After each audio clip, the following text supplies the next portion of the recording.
Welcome back. I'm Pat, that Halloween movie collector, back with another Halloween What If.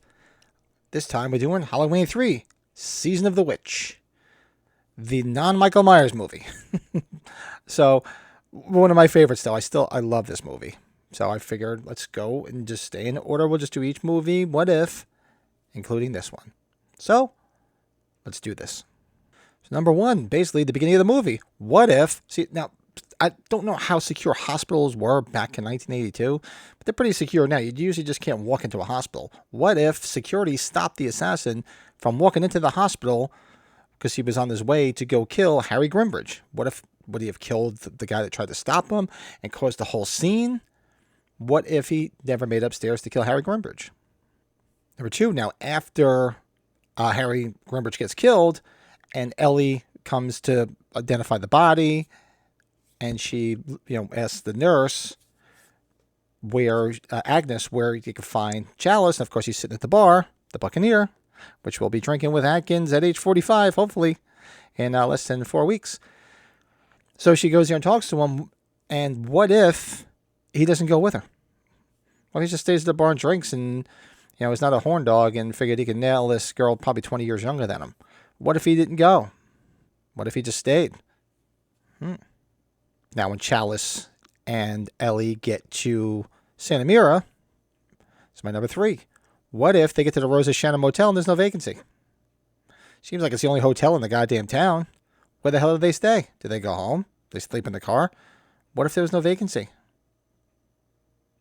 My number four is when they go to the factory to ask about the shipment, and they're there and they run into the Kupfers. The Kupfers are there to meet with Conal Cochran, discuss him being the top salesman, and they're going to go on a tour of the factory. Now, this is a little different because in the movie, Buddy Kupfer asks, can my friends come on the tour as well? And then Cochran says, oh, yeah, I was just about to ask them. In the novelization, Conal Cochran invites them, not Buddy. But for this sake, what if they weren't invited at all on the tour and they didn't walk through the whole place? What if they just left? Number five, at the conclusion of the tour, they go past, final processing, and the tour is essentially over because while they're on the loading dock, Chalice hooks up and sees a guy, and he says, look, let's get out of here. This guy, I see a guy that looks an awful lot like the guy that killed your father, and they're all like business suit people that are all guarding everywhere, and it's creepy. What if, as they're walking, the garage door where Ellie sees her dad's station wagon, what if it was closed? There would have been no definitive proof that they did anything at that point. Where would they have proceeded with their so-called investigation? She saw the station wagon, so she knew there's something up. What if the garage door was closed and she never saw it? My number six is the biggest baffling thing. Now, this aspect of the film doesn't even exist in the novelization.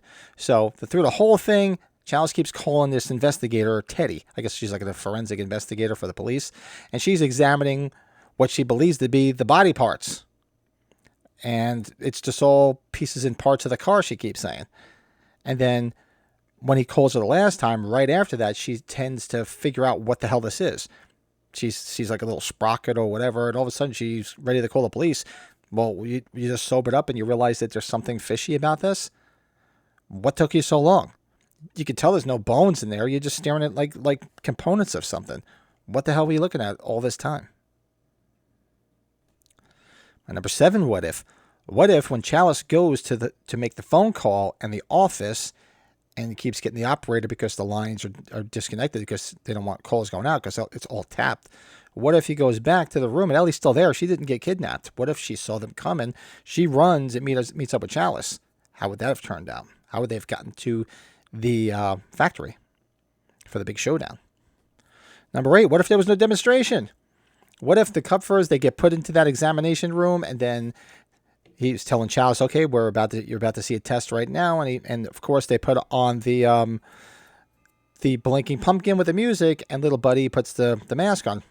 What if he was being an asshole and didn't put the mask on? Nothing happened, right?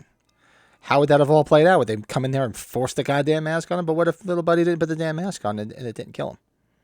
My number nine, at the end, when Chalice has thrown all the silver shamrock chips down and it's causing that whole explosion, killing all the guys in the white coats, creates that big force field ring, which basically makes Cochran disappear. Because in theory, you don't know if he's dead or not. It's like if he's got like these ancient powers, is he a warlock? He just tends to disappear.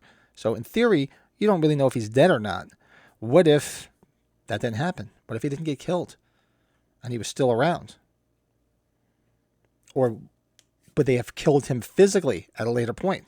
Maybe he can't be killed. We don't really know because it was odd. That whole force field type thing made him disintegrate. Didn't necessarily kill him.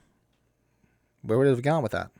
And of course, number 10, what if when Challis gets away, runs to the gas station from the beginning of the movie and uses the phone to call the television stations to take it off the air, what if they all hung up on him? What if they thought he was a freaking crazy person and said, I'm not taking this stuff off the air. Who the hell are you? I mean, granted, in the film, you didn't hear him mention this, but in the novelization, he does mention he has a bomb because people hear bomb, whether they think it's credible or not, they got to cover their ass and they'll do it. So in the book, it actually mentions that. Here is, he could just be some crazy person saying, take it off, it's going to kill people, whatever. They could be like, yeah, whatever. What if they all just hung up on him? Said, screw you, and didn't take anything off the air? Stop it! These are the things that I ponder. Yes, that's because I'm a mental case. Those are my what ifs. Do you have any what ifs for Halloween 3? Sure, the biggest what if is, what if Michael Myers was in the whole movie? Yeah, I know, blah, blah, blah, blah. We're not going down that rabbit hole. But if you have some what ifs, throw them in the comments. Let me know. I'd be curious to hear them. Probably a couple more I could have threw in there, but I just got to keep it to 10. And I'm going to work on some 10 what ifs for Halloween 4. And I'm just going to go through the rest of the movies. Do me a favor. If you're a Halloween nut, you like this kind of shit, hit that like button if you liked it. Go check out the other what ifs that are on the channel. Tons of Halloween content here. Tons of it. Everywhere you go, you're going to step in it. So go check it out. If you like everything, do me a favor, hit that subscribe button. Don't cost nothing. And maybe there's some more content you'll like. So be sure to stop back for some more what ifs. There's an unending flow of Halloween content on this channel. So hopefully you'll come back. Hopefully you enjoyed this. And I'll see you